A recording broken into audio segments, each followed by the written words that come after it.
अधिकाऱ्यांच्या निलंबनाविरोधात महसूल कर्मचाऱ्यांचं कामबंद आंदोलनाला पाठिंबा. शिरोळ तालुका महसूल सेवक कोतवाल संघटनेची भूमिका.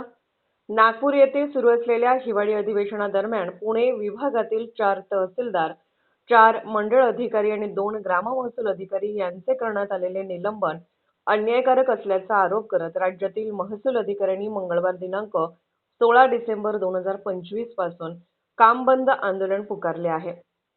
या आंदोलनास शिरोळ तालुका महसूल सेवक संघटनेतर्फे जाहीर पाठिंबा देण्यात आला आहे. याबाबतचे निवेदन तहसीलदार शिरोळ यांना देण्यात आले असून शासनाने सदर एकतर्फी निलंबन तातडीने मागे घ्यावे अशी मागणी संघटनेने केली आहे.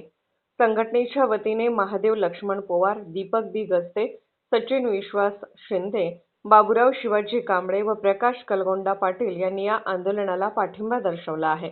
महसूल अधिकाऱ्यांवर करण्यात आलेली कारवाई अन्यायकारक असून ती मागे घेतली जावी, अन्यथा आंदोलन अधिक तीव्र करण्याचा इशाराही देण्यात आला आहे.